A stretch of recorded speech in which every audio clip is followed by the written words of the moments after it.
Chapter 6 Dinosaur Valley. Annie, look at this, Jack called. Look what I found. Annie had gone up to the hilltop. She was picking a flower from a magnolia tree. Annie, look, a medallion, shouted Jack. But Annie wasn't paying attention to Jack. She was staring at something on the other side of the hill. Oh, wow, she said. Clutching her magnolia flower, she took off down the hill. Annie, come back, Jack shouted, but Annie had disappeared. Oh, brother, Jack muttered. He stuffed the gold medallion into his jeans pocket. Then Jack heard Annie shriek. Annie, he said. Jack heard another sound as well, a deep, bellowing sound like a tuba. Jack, come here, quick, Annie called. Jack raced up the hill. When he got to the top, he gasped. The valley below was filled with nests, big nests made out of mud. The nests were filled with tiny dinosaurs. Annie was crouching next to one of the nests. Towering over her was a gigantic duck-billed dinosaur. Don't panic, don't move, said Jack. He stepped slowly down the hill toward Annie. The huge dinosaur was waving her arms and making her tuba sound. Jack stopped. He didn't want to get too close. He knelt on the ground. Okay, move toward me slowly, he said. Annie started to stand up. Don't stand, crawl, said Jack. Clutching her flower, Annie crawled toward Jack. Still bellowing, the duck-billed dinosaur followed her. Annie froze. Keep going, Jack said. Annie started crawling again. Jack inched farther down the hill until he was just an arm's distance from Annie. He reached out and grabbed her hand. He pulled Annie toward him. Stay down, Jack said.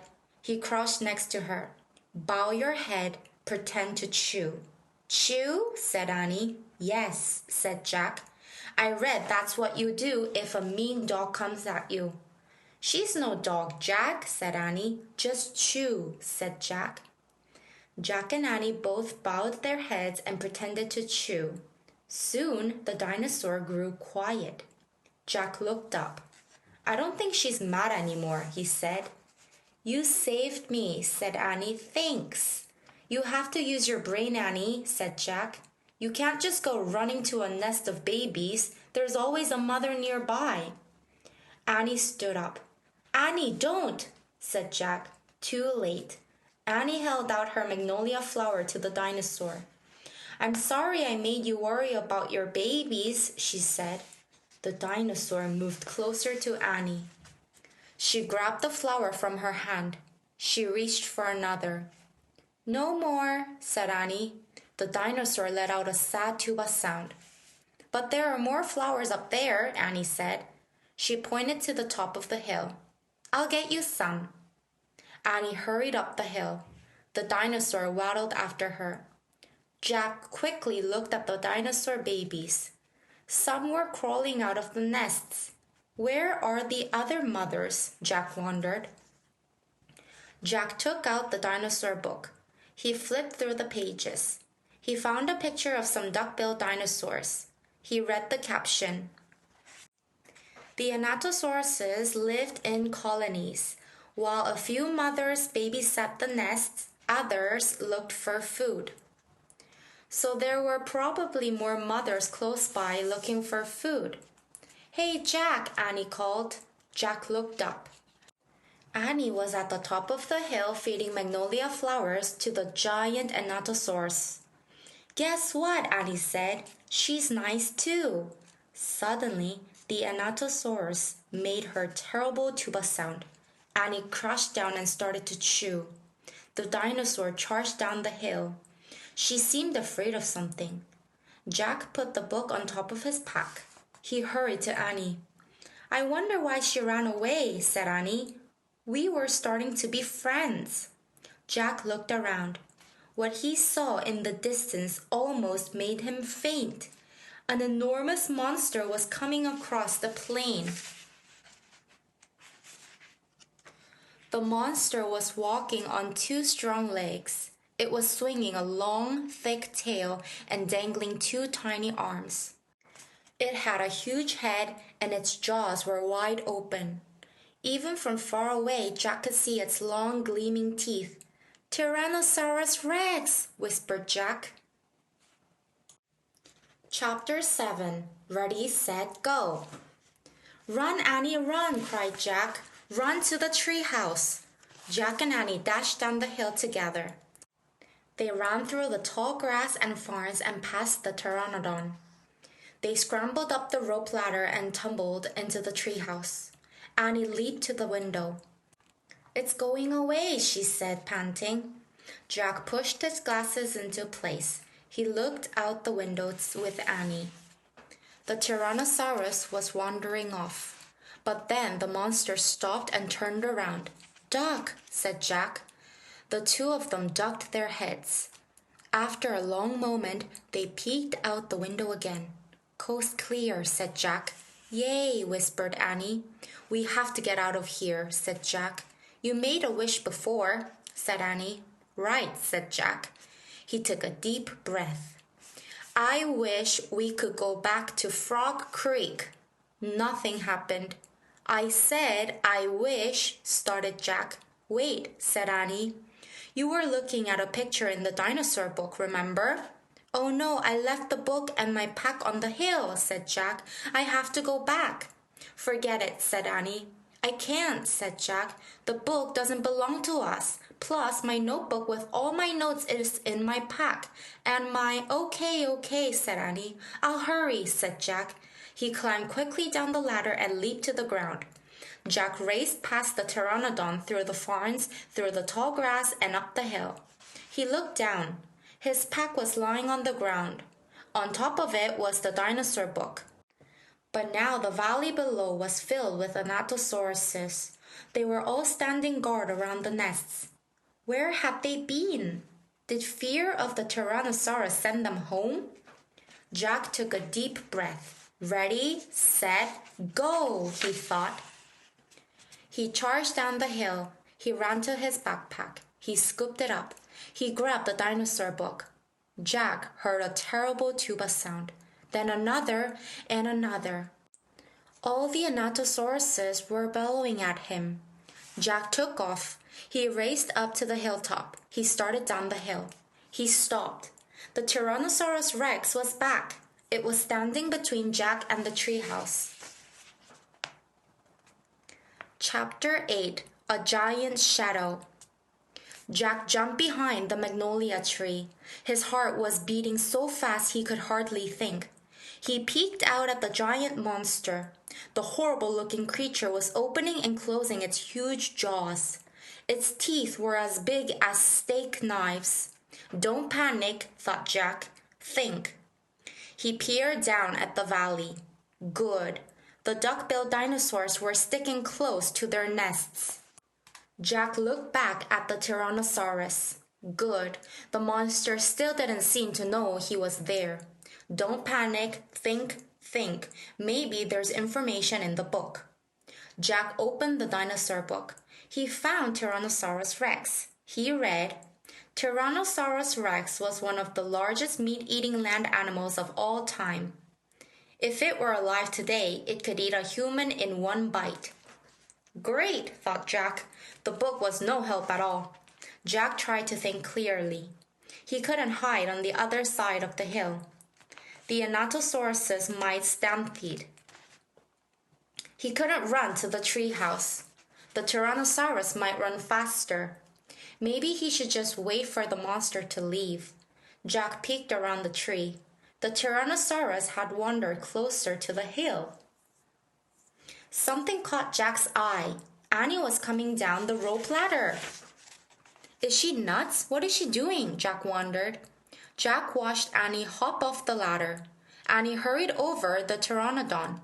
She was talking to him. She was flapping her arms. She pointed at Jack at the sky at the treehouse. She's nuts, Jack thought. Go back up in the tree, Jack whispered. Go. Jack heard a roar. The Tyrannosaurus Rex was looking in his direction. Jack hit the ground. The Tyrannosaurus Rex was coming toward the hill. Jack felt the ground shaking. What should I do? Jack wondered. Should I run? Crawl back to the dinosaur valley? Climb the magnolia tree? Suddenly, a giant shadow covered Jack. He looked up. The pteranodon was gliding overhead. The giant creature sailed toward the top of the hill. He was heading toward Jack. Chapter 9. The Amazing Ride. The pteranodon coasted down to the ground. He stared at Jack with his bright, alert eyes. What was Jack supposed to do? Climb on? But I'm too heavy, thought Jack. Jack looked at the Tyrannosaurus. It was starting up the hill. Its giant teeth were flashing in the sunlight. Okay, thought Jack. Don't think, just do it. Jack put his book in his pack. Then he climbed onto the pteranodon's back. He held on tightly. The creature moved forward. He spread his wings and lifted off the ground. Jack nearly fell off as they teetered this way and that. The pteranodon steadied himself and rose into the sky. Jack looked down. The Tyrannosaurus was staring up at him and chomping the air. The pteranodon glided away. He sailed over the hilltop and over the valley. He circled above all the duck-billed dinosaurs and all the nests filled with babies. Then the pteranodon soared out over the plain, over the triceratops who was grazing in the high grass. Jack felt like a bird. The wind was rushing through his hair.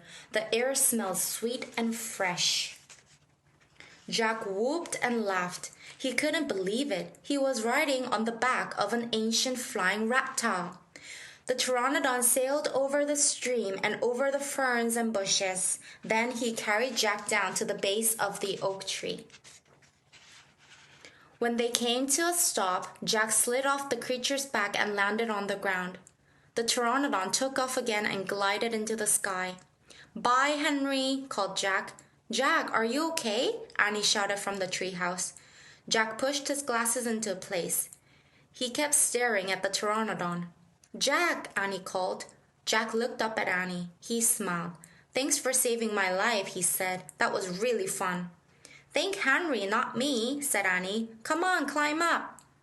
Jack tried to stand. His legs were wobbly. He felt a bit dizzy. Hurry, shouted Annie. It's coming. Jack looked around. The Tyrannosaurus was heading straight toward him. Jack bolted to the ladder. He started climbing. Hurry, hurry, screamed Annie. Jack reached the top and scrambled into the treehouse. It's coming toward the tree, Annie cried. The dinosaur slammed against the oak tree. The treehouse shook like a leaf in the wind. Jack and Annie tumbled into the books. Make a wish to go home, cried Annie. We need the book, the Pennsylvania book, said Jack. Where is it? They both searched madly around the treehouse. Found it, said Jack. He grabbed the book and flipped through the pages. He found the photograph of the Frog Creek woods. Jack pointed to the picture in the book. I wish I could go home, he shouted. The wind began to blow. Jack closed his eyes. He held on tightly to Annie. The treehouse started to spin. It spun faster and faster. Then everything was still. Absolutely still. Chapter 10. Home Before Dark. Jack heard a bird singing. He opened his eyes. He was still pointing at the picture of the Frog Creek woods. He peeked out the treehouse window. Outside, he saw the exact same view as the picture in the book. We're home, whispered Annie. The woods were lit with the golden late afternoon light. The sun was about to set. No time has passed since they'd left Frog Creek. Jack! Annie! A voice called from the distance. That's Mom, said Annie. Jack saw their mother far away. She was standing in front of their house. She looked tiny. Annie! Jack! She called. Annie stuck her head out the window and shouted, Coming! Jack still felt dazed. He just stared at Annie. What happened to us? He said. We took a trip in a magic tree house, said Annie simply. But it's the same time as when we left, said Jack. Annie shrugged. How did it take us so far away, said Jack, and so long ago? You looked at a picture in a book and said you wished we could go there, said Annie, and the magic treehouse took us there. But how? Said Jack. And who built this magic treehouse? Who put all these books here? A magic person, I guess, said Annie. Oh, look, said Jack. I almost forgot about this. Jack reached into his pocket and pulled out the gold medallion. Someone lost this back there, he said, in Dinosaur Land. Look, there's a letter M on it. Annie's eyes got round.